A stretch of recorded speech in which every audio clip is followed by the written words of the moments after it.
제시해 주신 본문 교경 텍스트의 내용과 길이를 엄격히 유지하면서 문맥에 맞게 오탈자와 띄어쓰기, 어색한 구어체 및 비문 본문, 문법을 깔끔하게 교정하였습니다. 요청하신 대로 2026년 8월 20일 날짜를 기준으로 작성되었습니다. 작성일 2026년 8월 20일 이렇게 눈을 한쪽으로 누르잖아요. 이렇게 누르면 다리 두 개로 보인다는 거예요. 맞아요? 예, 다리 두 개로 보이는데 우리가 어느 다리 진짜 다리인지 헷갈려요. 그래서 쳐다보고는 눈을 누르면 다리 두 개다 그렇게 보잖아요. 불광사. 불자 여러분 안녕하세요. 반갑습니다. 오늘 법회에 제가 참석하게 돼서 기쁜 마음으로 주지 스님들과 또 대종사 스님들께 감사한 마음을 드립니다. 오늘은 부처님의 바른 깨달음과 또 바른 깨달음의 가르침에 대해서 말씀드리고자 합니다. 우리가 절에 이렇게 다니는 신도님들을 불자다 이런 말을 합니다. 불자. 그래서 불자는 부처님의 제자라는 뜻입니다. 불제자. 그래서 부처님의 제자인데 제자는 보살이고 제자는 보살을 뜻하고 자자는 불교를 공부하는 스님들을 뜻합니다. 그래서 불제자라는 말은 부처님의 아들이고 또 보살의 동생이다 그런 뜻입니다. 그래서 부처님의 아들이 보살행을 통해 가지고 결국에는 부처님이 되는 게 되라고 우리들을 불자라 이렇게 부릅니다.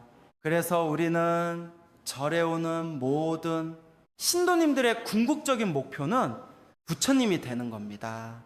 그래서 우리가 인사할 때도 성불하세요. 이렇게 인사하지요.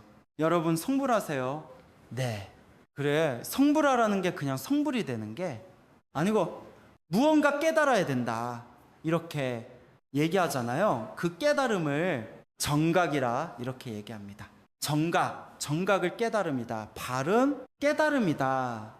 그래서 여기서 부처님의 바른 깨달음의 가르침도 바른 깨달음이란 말이 정각 이런 뜻이에요. 그래서 그 정각을 위해서 우리가 공부를 하고 있습니다. 공부를 하는데 스스로 못하니까 부처님께서 말씀하신 경전에 의지하고 또 부처님께서 행하신 그 길을 따라서 우리가 배우면서 이제 수행해 나가는 겁니다. 그래서 부처님께서도 깨달음을 얻으셨는데 그냥 하루아침에 단박에 깨달음을 얻으신 것이 아니고 과거 가급생내 무수한 것 이전부터 깨달음의 원을 세워서 그래서 깨달으신 겁니다. 그래서 과거 언제까지 올라가냐면은 무수히 많지만은 부처님 깨달음의 시작은 선의 동자로부터 이제 시작됩니다. 선의 동자. 그리고 선의 동자도 무엇으로부터 시작하냐 하면은 선의 동자의 꿈으로부터 부처님의 깨달음이 시작됐다 이렇게 볼 수 있어요. 그래서 우리가 이제 불자들이 깨달으려면 선의 동자에 대해서 조금 알고 넘어가야 됩니다. 왜냐하면 선의 동자로 있을 때 부처님이 깨달음의 인을 심어서 결국은 정각을 이루셨기 때문에 그렇습니다. 그래서 과거에 부처님 전생에 이제 수행할 때에 선의 동자로 이름을 가지고 수행을 했습니다. 무엇을 위해서 수행을 했느냐? 나는 일체 종지를 얻어야 되겠다. 그래서 동자니까 궁금하잖아요. 설산을 바라보고 산이 왜 저렇게 높은지 또 흰눈이 오면은 왜 설산에 저렇게 흰눈이 오는지 그게 궁금하고 물이 흘러가는데 저 물은 어디로 흘러가는가 그게 궁금하고 또 사람들은 생활해야 되는데 또 생활하는 그 생로 병사가 있기 때문에 그게 궁금하고 그 여러 가지가 다 궁금한데 이 궁금한 것을 알고 싶은 마음이 생겼어요. 그래서 산에 이제 들어가서 열심히 이제 수행을 하는데 어느 날 꿈을 꿨어요. 꿈속에 자기 몸이 이렇게 늘어나는 거예요. 크게 자라나가지고 몸이 엄청나게 커져가지고 머리가 저 수미산 위에 올라가서 머리를 이제 베고 있고 몸이 또 뻗어가지고 저 바다에 몸이 들어가 있고 그리고 오른손에는 해를 잡고 왼손에는 달을 잡고 있는데 이 품속으로 수많은 물고기들과 또 짐승들이 품으로 들어오는 그런 꿈을 꿨어요. 그래서 꿈을 꾸고 나니까 이 꿈이 보통 꿈이 아니다. 누군가에게 가서 꿈을 해몽을 좀 해야 되겠다. 꿈이 참 궁금한 거예요. 여러분들도 꿈꾸고 하면 궁금한 거 많죠? 예. 나도 이제 절에서 이렇게 신도님들과 같이 사는데 우리 보살님들 꿈 때문에 오시는 분들이 많아요. 예. 누가 나타났다고? 좋은 꿈이냐 나쁜 꿈이냐? 스님은 다 이제 해석할 때 어떻게 해석하겠어요? 나쁜 꿈 잘 해석 안 합니다. 스님이 해석을 잘 해주면은 다 좋은 꿈이 돼요. 예. 그래서 다 좋게 해석해 드립니다. 그래서 마찬가지로 선의 동자도 몸이 그렇게 수미산을 베고 있고 또 바다에 몸이 반쯤 들어가 있고 또 해와 달을 잡고 있는 꿈을 꾸고 나니까 이게 도대체 무슨 꿈인가 궁금해서 이제 꿈풀이하러 해몽을 들으러 가는데 그때 마침 연등불이라는 분이 계셨는데 그 연등불은 과거 전생에 시장에서 무엇을 했냐면은 기름 장사를 했습니다. 그런데 그 기름은 어디에 쓰는 기름이냐 하면은 등불을 밝히는 기름 장사를 했어요. 그래, 지나가는 사람한테 기름 사라. 기름 사세요. 기름 사세요. 어두운 곳에 등불을 밝혀주세요. 이 수행을 해서 저 성불에서 부처가 됐는데 그때 이름이 연등불. 또 다른 말로 말하면 정광불. 또 다른 말로 말하면 보광불. 그렇습니다. 그 연등불이 과거 전생에 보살로 수행할 때 이름은 제와갈라 보살이라고 그럽니다. 제와갈은 디판카라를 그 한자로 써서 제와갈라 보살 이렇게 부릅니다. 우리도 부처님의 좌우 보처에 문수보현도 있고 뭐 또 목련 존자, 사리불 존자도 있고 또 어떤 데는 관세음 보살이나 지장 보살님도 모시는데 그 전에는 부처님의 좌우처에 과거를 뜻하는 보살 연등불이죠.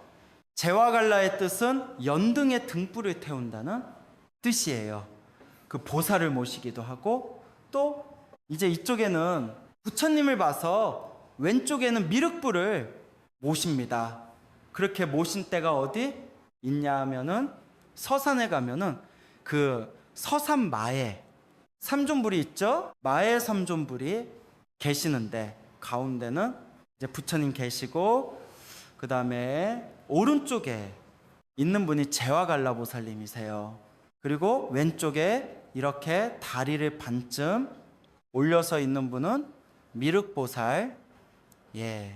그래서 이 연등불이 계셨는데 이 선에 동자가 그 부처님을 찾아가는데 내가 부처님을 찾아가는데 그냥 맨손으로 가서 부처님을 뵐 수가 없다. 무슨 꽃이라도 한 송이 올려야 되겠다. 이 마음을 가졌어요. 여러분들도 그러지요. 부처님 올 때 맨손으로 오면 좀 미안한 생각이 들고 죄송스러운 마음도 들잖아요. 그래서 뭐 쌀도 가져오고 초도 갖고 오고 향도 갖고 오고 꽃도 가져오고 향등, 다, 과, 미, 화, 이래 6가지 공양을 올리잖아요. 그래서 옛날 스님들도 그래요. 이제 상자들이 제자들이 스승을 찾아올 때 그냥 오면은 뭐라고? 그럽니다.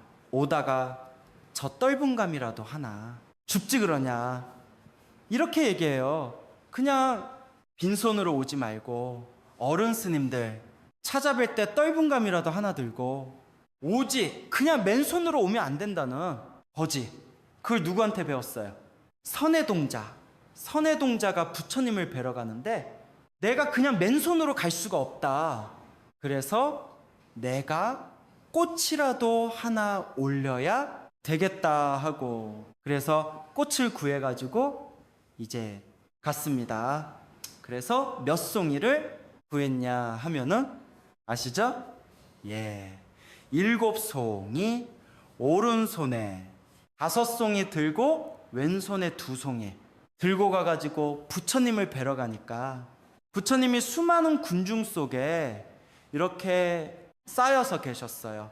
왕도 있고 대신도 있고 신도들도 있고 많은데, 선해 동자가 그 앞으로 나와가지고 꽃 5송이를 먼저 올렸어요. 그는 자기 몫으로 올리니까 꽃이 부처님의 무릎에 떨어졌다는 거예요.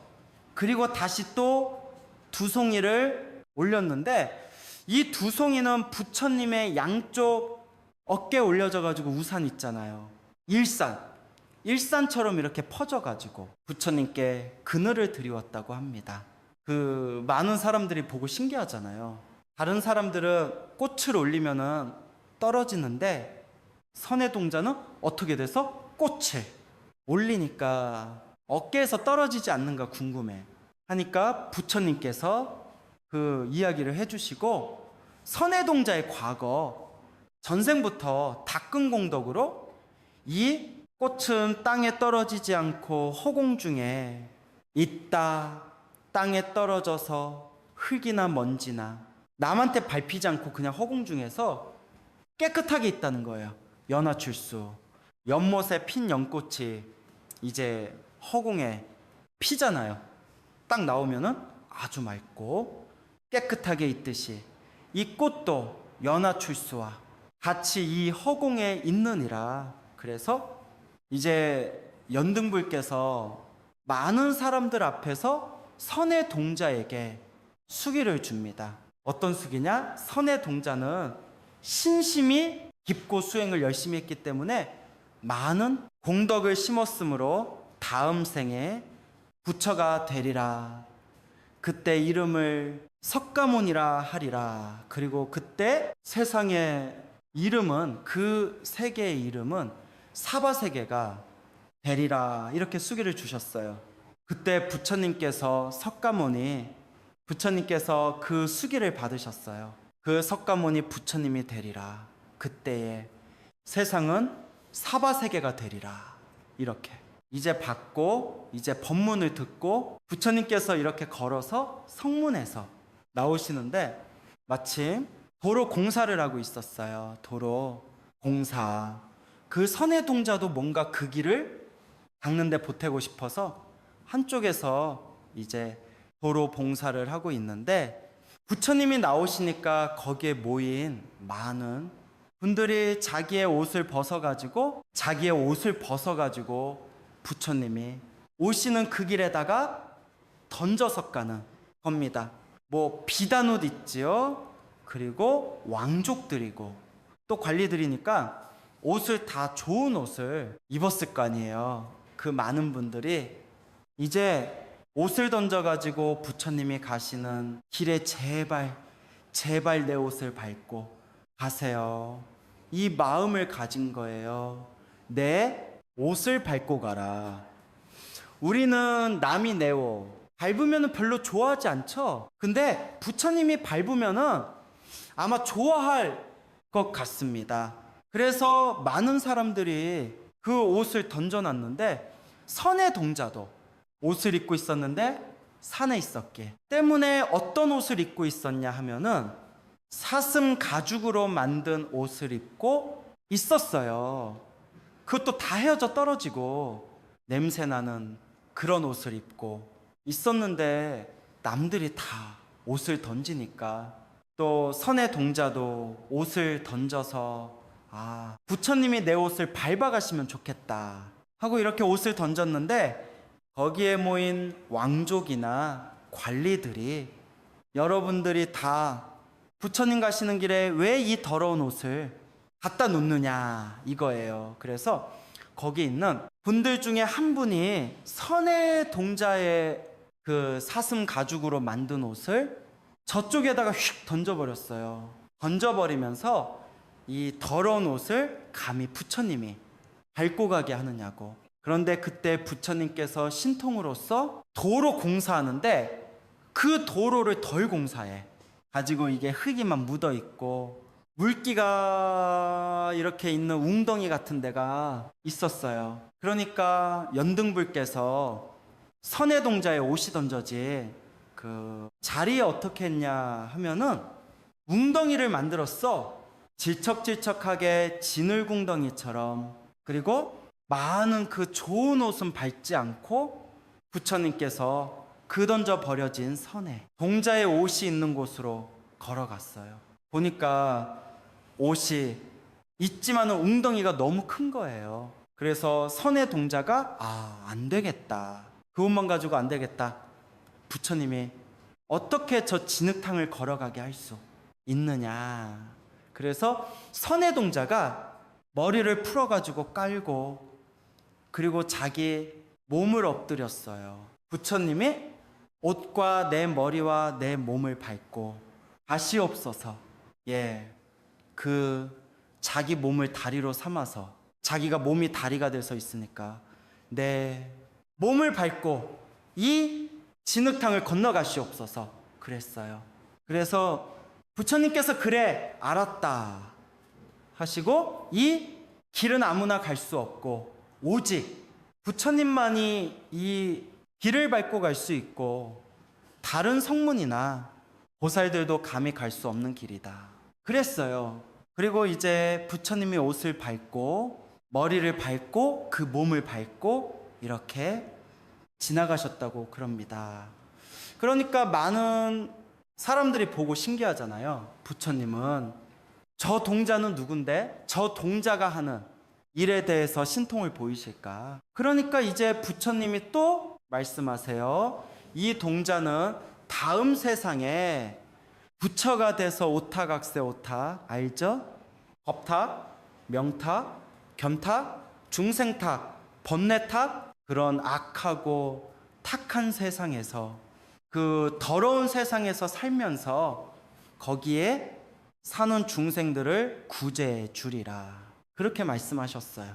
그런 부처가 대리라는 수기를 또 내려주셨어요. 그리고 그 도량이 보통 도량이 아니기 때문에 부처님께서 또 주변에 있는 많은 분들을 보고 뭐라고 말씀하셨냐면은 이 도량에다가 범차를 지어야 되겠다. 범찰이라는 것은 깨끗한 정사, 깨끗한 절을 하나 지어야 되겠다. 그 범은 또 하늘범의 여듬자도 돼요. 하늘과 같은 그런 범차를 지어야 되겠다. 그래서 누가 지을 것인가 하고 주위를 둘러보니까 그때 현우장자라는 분이 있어요. 현우장자라는 분이 짚고 다니던 그 필발라 지팡이를 가지고 와가지고 그 물기가 있는 거기에다가 딱 꽂았어요. 딱 꽂고 나서 부처님 내가 다 범차를 지어 마쳤습니다. 내가 큰 절 하나 지었다는 거예요. 깨끗한 절 하나 지었습니다. 지팡이 하나 꽂아놓고 절 하나 지었다는 거지요. 우리도 보면 우리나라에도 지팡이 꽂아서 지금까지 살아있는 나무들이 있죠. 쌍계사 가면은 쌍계사가 아니라 저 송광사 가면은 쌍향수라고 있어요.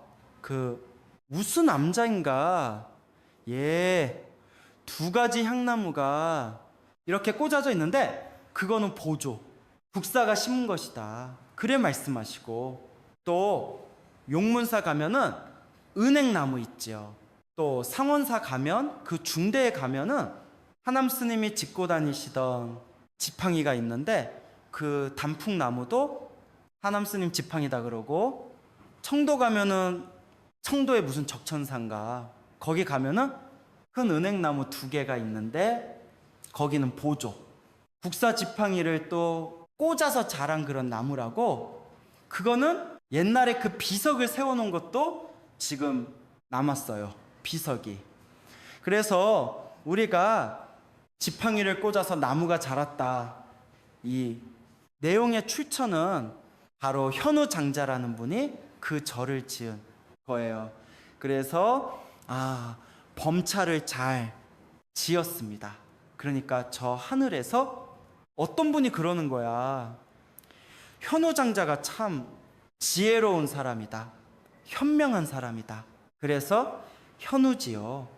그래서 또 부처님이 보니까 지팡이만 있으니까 좀 허전해. 그래서 이 도량을 장엄을 해야 되겠다. 도량. 장엄 알죠? 우리가 뭐 탑도 놓고 담장도 치고 연못도 만들고 정원도 가꾸고 또 그 집에는 단청도 하잖아요. 아주 예쁘게. 도량 장엄을 하잖아요. 여기도 많이 장엄돼 있지요. 꽃들도 있고 다 장엄이 돼 있는데 부처님께서 이 도량을 장엄을 해야 되겠다. 그러니까 저 하늘에 있는 재석천이라는 분이 있어요. 재석왕 도리천왕이죠.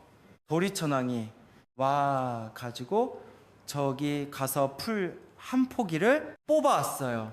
풀 한 포기를 뽑아와서 지팡이 앞에다 심어놓고 부처님한테 그러는 거예요. 이미 도량을 장엄에 마쳤습니다. 또 부처님께서 참으로 훌륭하고 아름다운 도량이 되었다. 장엄스러운 도량이 되었도다. 이렇게 이제 칭찬하시고 그 다음에는 이 도량에서 다음 생에 사승기겁이라 그래요. 많은 세월이 흘러가지고 선의 동자가 성불하리라 그 예언을 합니다. 그것이 어디냐 하면은 지금 인도에 가면은 부드가야에 가면 탑 있지요. 마하보디 대탑인데 그걸 대각탑이라 그럽니다. 대각탑이라는 탑이 있고 그 옆에 가면은 보리수가 있지요. 그때 심은 보리수가 아직까지도 살아서 있습니다. 그 도량이 바로 석가모니 부처님께서 깨달음을 얻으신 보리도량입니다.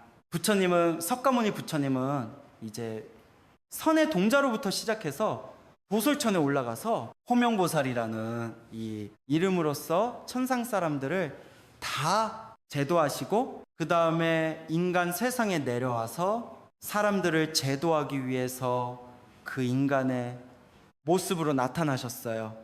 그러니까 화신이라는 것은 이렇게 변해서 나타나는 건데 화신은 천상인도 화신이고 귀신도 화신이고 또 뭐 애벌레가 매미 되는 그렇게 변화하는 것은 또 화신이라고 그러는데 그 응신이라는 말이 있어요. 부처님께서 인간으로 참 화신은 하셨는데 그 제도할 때마다 그 제도의 대상에 따라서 몸을 바꾸신다는 거예요. 그러니까 천상에 가서는 천상 사람의 모습으로 나타나고 축생을 제도할 때는 축생의 모습으로 보인다는 거예요. 그러니까 응신이라는 것은 인간을 제도하기 위해서 나타나신 몸이기 때문에 인간의 몸으로 나타내셨다. 그래. 응신이라는 거는 인간의 모습으로 출현하셨다는 거예요. 그래서 열심히 수행해서 지금 말한 부두가의 대탑 이제 보리수 아래에 이제 와서 깨닫기를 마음 먹었어요. 보리수 부두가야 대탑가 보신 분들 계시죠? 그 지금도 높은 큰 탑이 남아 있는데 그 탑이 묻혀 있었다는 거예요. 뭐 해교도가 들어오고 파손하고 그래서 또 바람에도 묻히고 그런데 그 탑을 이제 영국 사람들이 발굴을 했어요.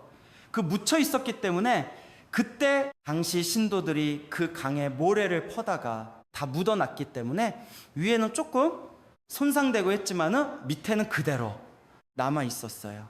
그것도 다행이라 그래 묻혀 있었기 때문에 그 마하보디 대탑이 있는데 이 자리가 과거 전생의 그 선의 동자께서 깨달음의 수기를 받은 곳이다. 그런 것이고 이제 꿈 얘기 참 하다가 말았는데 꿈 얘기 그 해몽을 해야 돼?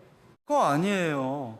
너무 빨리 지나왔는데 그래서 선의 동자가 부처님한테 꿈 얘기를 했어요. 궁금하니까 내가 이런 꿈을 꿨는데 부처님 해몽 좀 해주세요. 그러니까 부처님이 이제 해몽을 하는데, 너의 몸이 이렇게 크게 늘어난 것은 너희 몸이 이 삼천대천세계에 다 두루 충만하게 퍼져나갈 것이다. 머리가 이제 수미산을 벤 것은 네가 무상대도, 위없는 대도를 이룰 것이다. 최고 높은 곳에 머리를 베었으니까. 그리고 해와 달을 잡은 것은, 해는 이제 지혜 광명을 뜻하는 거예요. 이 지혜 광명으로서 세상을 밝게 비추리라. 그리고 달은 이제 자비 광명인데 이 감노수를 뜻하게 돼요. 너는 자비에 감노수로 세상 사람들의 그런 갈증을 적셔주시고 또 어두운 것을 밝혀주리라. 그렇게 예언을 하시고 참 꿈을 아시고, 그 다음에 몸이 바다에 잠겨있는 것은, 이 바다는 고해입니다. 고해에 잠긴 것은 네가 중생 속으로 들어가는 것이다. 인간의 모습으로 나타난다는 거죠. 그리고 수많은 물고기와 짐승들이 가슴품 안으로 이렇게 오는 것은, 그것은 수많은 중생들을 제도할 것이다. 너의 품 안에 들어와서 평안을 얻을 것이다. 이렇게 꿈의 몽을 했습니다. 꿈이 참 좋지요. 기분 좋잖아요. 예. 부처님이 이런 꿈을 꿨기 때문에 또 해몽을 잘해줬잖아요. 잘해주니까 더 신심이 나서 보리수 아래까지 깨달음을 얻으러 왔습니다. 그래서 부처님께서 보리수 아래에서 깨달음을 성취하시는데, 이제 그게 부처님께서는 전에는 다른 수행을 했잖아요. 스승이 한 세 분 있는데 다른 수행을 했는데 그래도 별로 깨닫지 못하니까, 그리고 육체를 버리니까, 육체를 버리고 깨달음을 얻어서 내가 이 무엇을 하겠느냐? 육체가 있어야 이 깨달음을 얻어도 남한테 전할 수가 있지.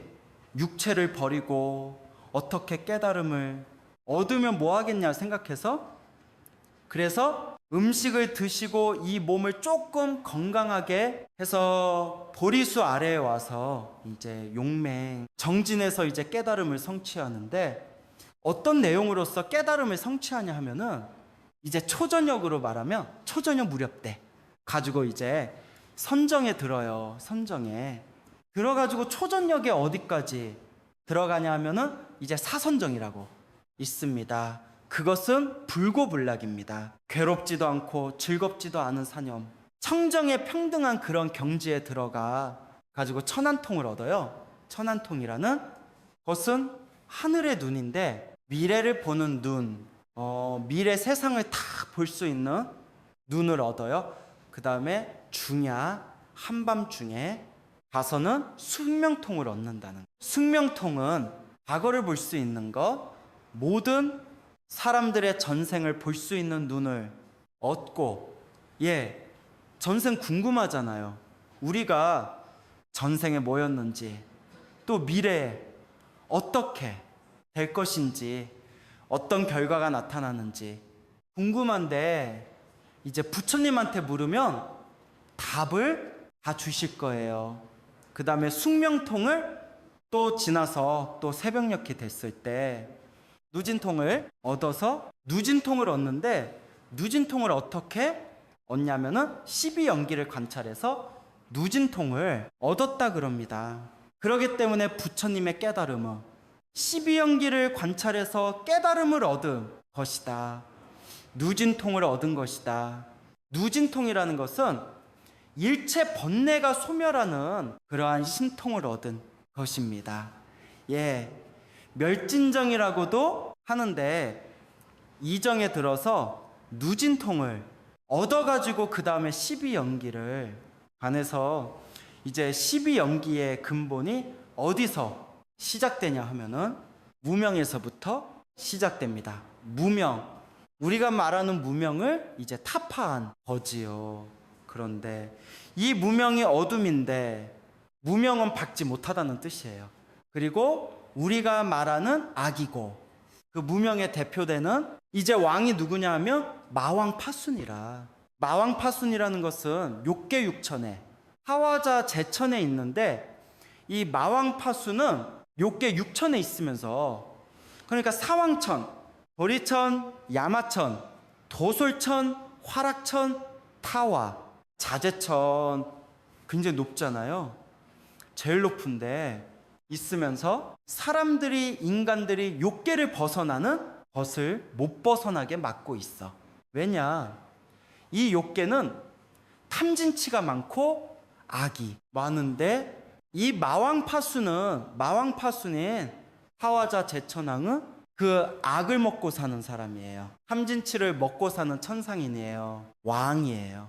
그러니까 누군가 깨달아 가지고 악을 제거하고 탐진치를 제거해 버리면은 본인의 자리가 위태롭거든. 그러니까 마왕파순이 부처님이 성도를 못하게 깨닫지 못하게 방해를 많이 합니다. 그 마왕파순이 뜻하는 것은 무명이에요. 어둠이에요. 예, 방해를 많이 하는데 화살을 100개, 1000개를 동시에 쏘아가지고 부처님을 이제 죽이려고 했는데 그 화살들이 부처님 앞에 가까이 와 가지고 뭐로 변했지요? 모든 화살들이 부처님 앞에 오면 다 변합니다. 무엇으로 변하냐 하면은 꽃으로 변합니다. 꽃으로. 다 꽃으로 변했다는. 그래서 부처님이 앉아 계시는데 그 화살이 날아와서 꽃으로 변해가지고 이 무릎이나 이런 데 다 장엄을 했다는 겁니다. 부처님은 악의가 없기 때문에 부처님은 악심이 없기 때문에 뭐든 해하려고 하는 그러한 도구들이 무기들이 칼과 창도 닭꽃으로 부처님 앞에서는 변한다는 거야. 그 부처님 앞에서는 좋은 사람, 나쁜 사람, 선인, 악인이 없습니다. 예, 그 평등한 자비를 가지셨기 때문에 그래서 이러한 방해를 다 이겨내고 마왕 파순도 이겨내고 깨달았는데 마지막에 그냥 툭 깨치는 것이 아니고 새벽이 돼가지고 누진통을 얻고 있는데 마왕 하순이 끝까지 달려드는 거예요. 하순은 그래도 복을 좀 지어가지고 내가 하늘의 천상이 됐는데 석가모니 시달타라고 그럽니다. 석가모니 시달타는 무슨 복을 지었길래 네가 성불을 하느냐? 누가 증명하느냐? 그래요. 그래서 부처님께서 증명을 보이기 위해서 이 자리는 과거에 연등불로부터 수기받은 자리이고 또 보리수나무를 심은 자리이고 도량을 장엄한 나의 자리다. 내가 과거부터 점지해 놓은 인지의 땅이다. 이곳은 그것을 증명하리라 하니까 그리고 이제 선정하다가 손을 내려서 오른손을 내려서 땅을 가리킵니다. 땅을 가리키니까 땅에서 진동을 하면서 지신이 솟아올라옵니다. 지장보살 전생이라고 보면 돼요. 지신이 나타나 가지고 이 자리는 부처님이 과거 전생부터 인지의 땅이다. 먼저 점지해 놓은 땅이다 이거지요. 그리고 마왕파수는 패배자고 부처님은 승리자다 이렇게 얘기해요. 부처님이 이겼다.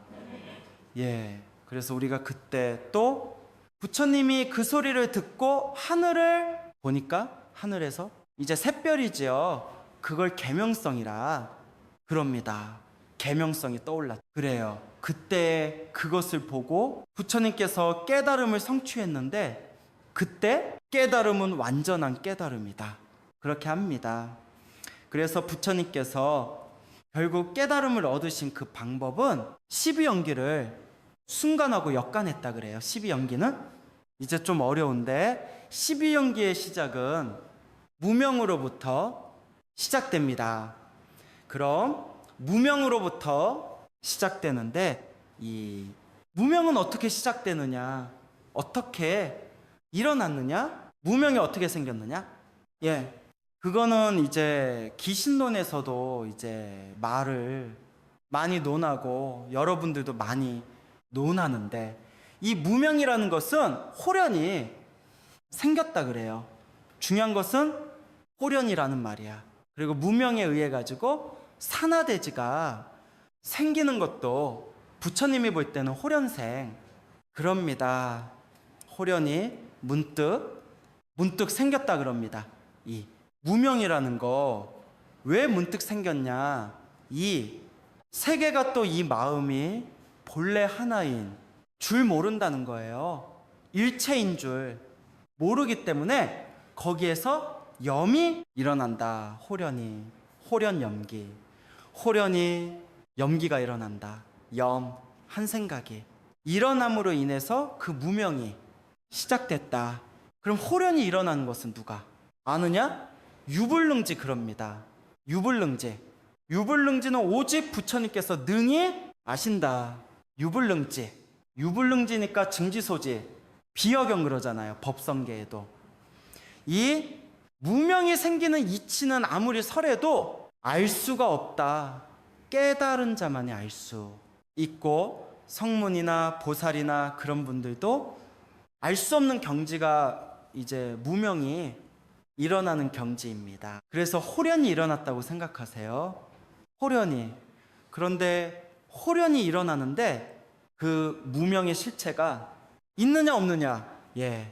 근데 부처님께서는 무명의 실체는 없는 것이다. 어떻게 있냐 하면은 착각으로 눈병으로 생긴 거나 마찬가지라는 거야. 헛개비 같이 여몽, 환포형 있잖아요.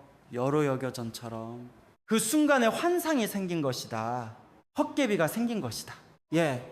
우리가 뭐 이렇게 빈혈 같은 거 있는 분들 있잖아요. 앉았다가 이렇게 뭐 일어나려면은 머리가 띵하면서 허공에 뭐가 반짝반짝하죠? 그런 분 있어요? 아직 젊으셔. 가지고 건강하셔가지고 그런 경험을 안 하신가 본데, 어떨 때 딱 하면은 띵 하고 그럽니다. 예. 또 누구한테 꿀밤이라도 맞으면 머리가 띵하고 뭐가 번쩍번쩍하고 하늘에서 별이 뚝뚝 떨어지잖아요. 그걸 허공화라 그럽니다. 공화. 허공꽃이라는 거예요. 이름이 참 아름답죠. 공화는 아름답지만은 실제로 그게 무명인데, 그 허공의 공화는 허공에 생기는 것도 아니고 내 눈에서 생기는 것도 아니라는 거야. 부처님 그런 거 잘 따져요. 아주 허공에 생긴 것도 아니라, 그럼 허공에 아무것도 없는데 어떻게 생기냐? 그러고 눈에서 생겼다. 그러면은 그 꽃이 생겨가지고 그게 어디로 가느냐? 다시 눈으로 들어와야 되는데 왜 너는 눈으로 맑은 정신을 볼 때는 못 보냐? 이거예요. 그 허공꽃이 눈으로 들어올 때, 그래서 그것도 호련이 생기는 거예요. 착각으로, 환으로 생기는 거예요. 그렇게 무명이 생겨나는 거고, 그 무명으로 해서 이 현상이 생겨나는 거고, 업이 생겨난다는 거예요. 또 이제 능엄경 같은 데서는 어떻게 무명을 설명하냐 하면은, 우리가 어렸을 때 달 쳐다보고 이렇게 눈을 한쪽으로 누르잖아요. 이렇게 누르면은 달이 두 개로 보인다는 거예요. 맞아요? 예. 달이 두 개로 보이는데 우리가 어느 달이 진짜 달인지 헷갈려요. 그래서 쳐다보고는 눈을 누르면 달이 두 개다. 그렇게 보잖아요. 그처럼 이 무명도 본래 실체가 없는데 그 달처럼 생겨나는 것이고 허공의 꽃처럼 생겨난다는 거예요. 부처님이 보면 그래요. 근데 그게 생겨나는 것도 우리가 눈을 눌렀을 때, 달이 하나 생겨날 때 어떻게 생겼는지 원인은 몰라. 그 원인은 부처님이 아시는데 그걸 호련이 생겼다 그래요. 호련 염기. 호련이 마음이 일어나서 무명이 됐다는 겁니다. 그래서 호련이 생겼기 때문에 그것은 허상이다. 결국 무명뿐만 아니라 우리 몸도 호련히 무명으로부터 시작됐기 때문에 그러한 실체 없이 생겨나가지고 이렇게 움직이고 다니고 있다는 겁니다. 그래서 그것의 실체를 깨닫는 것. 아, 이것은 허상이다. 여몽, 환포형 여로 여겨전이다. 이렇게 깨닫는 그게 각입니다. 그렇게 깨닫는 게 그게 이제 크게 깨달으면은 대각이 되는 거지요. 근데 그 실체가 없다고 해서 이제 우리는 이제 무상이니 무아니 이런 말을 많이 합니다. 그 이제 무상무아라 그러잖아요. 연기를 관에서 연기가 다 무상을 설명하고 무아를 설명하고 그래 공이라고 설명합니다. 근데 그것이 이제 그 근본은 실상은 그렇게 공이라 하더라도 우리가 볼 때 분명히 나는 있잖아요. 여러분들도 있지요. 다 있어. 나도 있고 너도 있고 뭐 산도 있고 해와 달도 있고 물도 있고 강도 있어요. 그런데 이것이 어떻게 있냐 하면은 환유로 있다 그래요. 환같이 있는 것이고 환같이 그렇게 이제 있는 것이고 그 다음에는 가유라 그래. 가유 진짜가 아니고 이 가짜로 있다는 거예요. 헛개비처럼 진짜로 있으면 우리가 안 죽고 살아.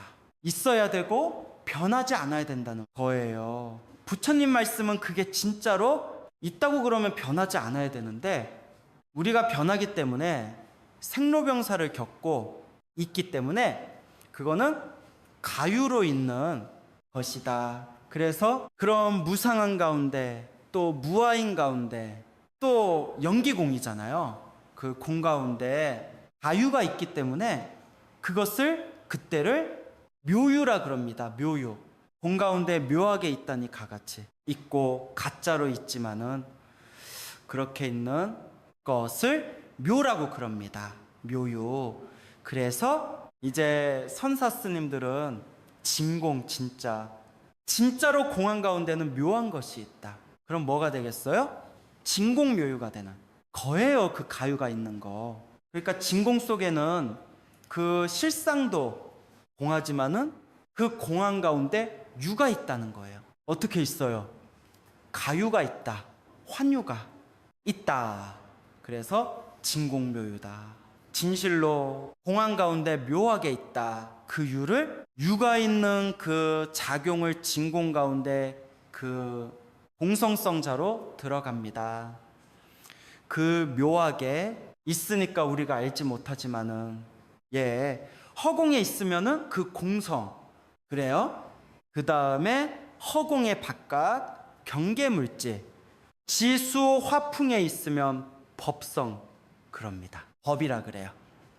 우리 몸도 그 물질과 정신이 같이 갖춰져 있잖아요. 물질과 정신이 지, 수, 화풍과 수, 상, 행, 식으로 이루어졌잖아요.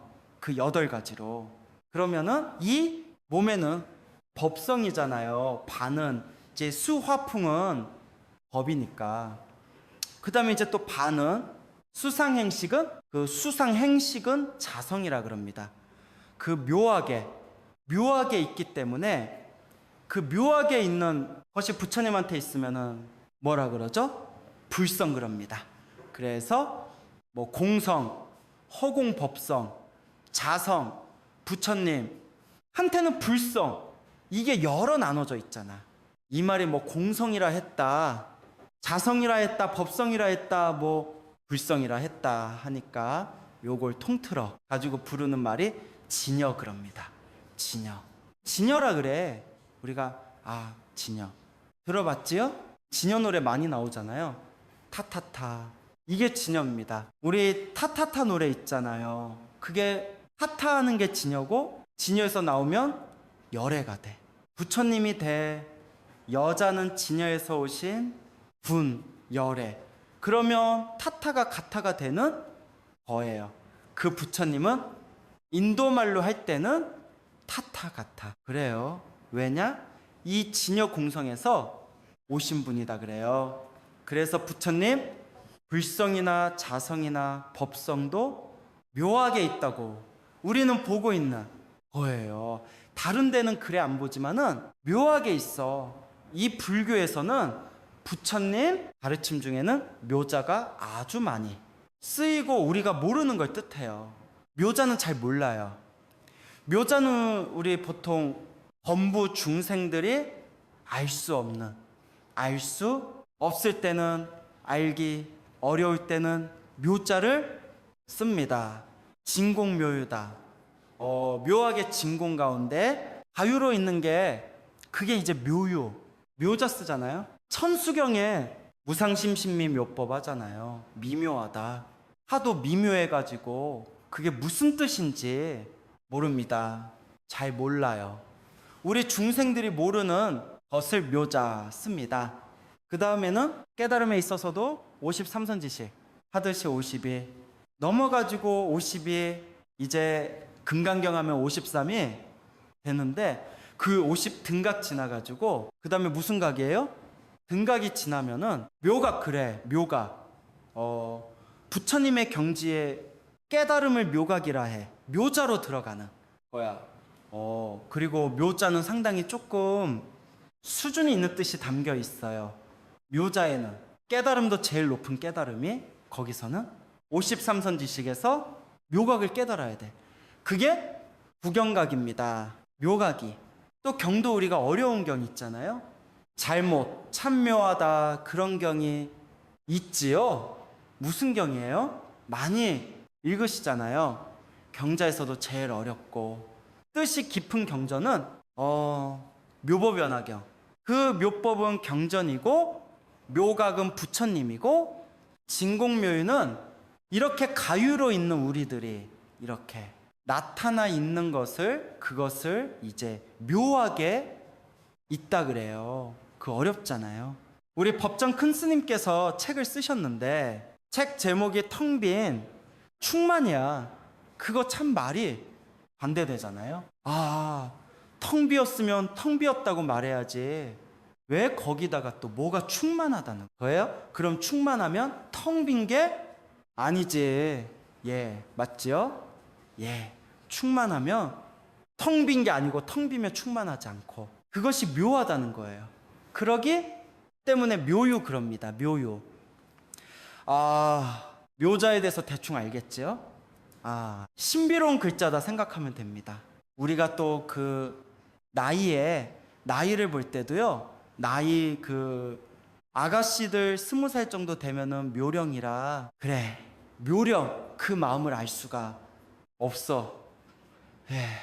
마음을 알 수. 우리 보통 사람이 그 나이대를 알 수가 없다. 어떻게 어디로 어떻게 마음을 쓸지 갈지 올지 모른다는 거예요. 맨날 안 간다 그러고 그리고 속으로는 가고 싶어 하고 그러니까 묘령이라 그러는 거야. 묘령. 그 묘령에 나이라는 것은 아름다운 나이도 되고 그 마음을 알 수가 없는 거예요. 들락날락거리잖아요. 왜 들락날락거리는지 알 수가 없어. 간다 그랬다 안 간다 그랬다 간다 그랬다가 그래 20살 전후의 나이는 묘령. 그 묘자가 그렇게 이제 우리가 경에 나오든가 어디 나오면은 이 보통 글자가 아니구나. 이렇게 딱 우리가 큰 마음 먹고 달려들어야 돼요. 뜻을 알기 위해서는. 그래서 이 무명도 묘하게 있어요. 진공묘유다. 현실이 있잖아요. 그 가유로 있잖아요. 그래서 불성도 있는 거예요. 가다 보니 많이 갔네. 예. 그래서 부처님께서 깨닫고 이제 오비구 찾아가서 사성제 팔정도를 설합니다. 그 사성제는 고진멸도. 왜냐? 이 현실이 사바세계이기 때문에 아까 얘기했잖아요. 우리가 사는 세계는 사바세계다. 사바. 세계는 감인토다. 감인. 뭔가 감내해야 돼. 참아야 돼. 억울해도 참아야 되고 속상해도 참아야 되고 짜증나도 참아야 되고 고독해도 참아야 되고 슬퍼도 참아야 되고 손해 봐도 참아야 되고 아파도 참아야 되는 거지. 그러니까 가민토기 때문에 그걸 고통이라 그럽니다. 그래서 부처님께서 말하는 거라는 건, 고통이라는 건 뭐냐면 고부려해 그럽니다. 고라는 것은 내 마음대로 되지 않는 것은 다고예요. 무슨 바늘로 콕 찔러가지고 아픈 거 아니고, 주사를 콕 찔러서 아픈 게 아니고, 내 뜻대로 되지 않는 것이 고라고 부처님은 보는 거예요. 고가 뭐다? 고부려해. 뜻대로 되지 않는 것은 다 그게 고라고 보기 때문에 이 고해라 그러는 거예요. 우리가 앉아 있다가 움직이는 것은 왜 움직여요? 앉아 있고 싶을 때 움직이는, 뭔가 더 움직이는 게 좋기 때문에 그게 고통이에요. 변한다는 거죠. 예. 지금 여기 법당에 오셔가지고 법문 듣잖아요. 여기 오시는 게 뭔가 집에 있으면 답답하고 뭔가 더 나은 즐거움을 찾기 위해서 여기 오시는 거예요.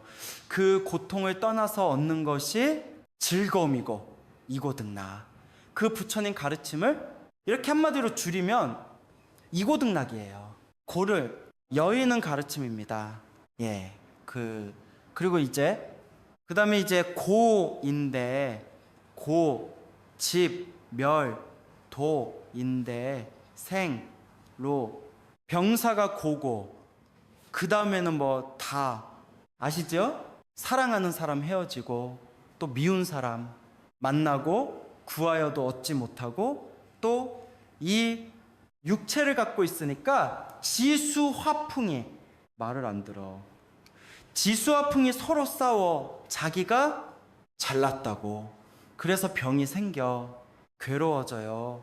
몸에 있는 불기운이 올라갔다가 물기운이 올라갔다가 바람, 숨 이게 올라갔다 내려갔다가 조화를 이룰 때는 건강하고, 조화롭지 못하면은 싸우니까 이 육체가 괴롭다는 거지. 그게 이제 사고, 참, 팔고. 그러니까 사고, 팔고는 생, 로, 병, 사. 예. 그 다음에 팔고는 예. 아까 말한 그거고, 그 사고 팔고인데, 우리 고통도 뭐 시장에 물건 사고 팔고 하듯이 그랬으면 좋겠어요. 예. 고통도 사실은 고통을 그렇게 사고 팔고 하기가 어려워요. 부처님한테 해결해 달라고 해야 됩니다. 그러니까 늙어가잖아요. 늙음도 고통이라는 거저고, 늙어가는 사람 좋아하는 사람도 있겠지요. 그러나 또 따지면은 늙어가는 게 고통이라고 부처님은 봤어요. 예. 그 다음에 병드는 거 고통이고, 병드는 것도 고통인데 부처님께 기도하면 낫습니다. 부처님께서 아사세왕의 이 병이 엄청나 천하의 명이라는 기발하는 의사도 못 고치는데, 부처님께서 딱 보고 너는 업병이다. 업을 치료해야 된다 그래요. 업병을 부처님이 치료해서 아사세왕이, 아사세 그 왕이 부처님께 귀의하고 경전을 결집할 때 많이 이제 도와줬습니다. 그 다음에 죽는 거 괴롭잖아요. 그래 그렇고, 이제 이 사성제가 고진멸도 이제 고통은 사고 팔고, 그 다음에 그 집착은 고통의 원인이 되는데 12연기의 무명이다. 예. 12연기. 예. 그 다음에 12연기에서 무명을 없애는 것, 그것이 팔정도다. 예, 팔정도. 그래서 부처님께서는 오비구한테 설할 때 그런 사성제, 그 다음에 팔정도 이렇게 설해서 우리는 그거 아무리 들어도 깨닫지 못하는데, 오비구는 많은 수행을 했기 때문에 그 자리에서 깨달았습니다. 그래, 6명이 사성제, 팔정도를 듣고 깨달았습니다. 그래서 우리 처음 불교의 교단이 성립되게 됐어요. 부처님이 계시니까 교주가 있고, 부처님의 가르침인 사성제, 팔정도가 있으니까 교리가 있고, 그 교리를 따르는 제자가 있기 때문에 교단이 있어가지고 이 불교가 이제 성립이 됐습니다. 불교라는 교단이. 그래서 성립돼서 우리 조계종까지 왔는데, 조계종은 선종입니다. 깨달음을 구하는 이제 종파고, 그래서 깨달음을 혼자서 깨닫지 않고 남도 깨닫게 하고 또 깨달음의 행을 이 세상에서 펼치기 위한 그런 종지입니다. 그래서 우리가 조계종, 종도가 많은 분 많으니까 깨닫기 위해서 노력을 많이 해주시기 바랍니다. 그렇죠? 뭐 얘기하다 보니까 다 못했는데, 하여튼 깨달으세요. 성불하세요. 성불해서 진리를 잘 배워서 부처님의 지혜 광명을 잘 얻어서 이 세상을 또 밝게 하시고 또 평화롭고 향기롭게 만들어 주시기 바랍니다. 감사합니다.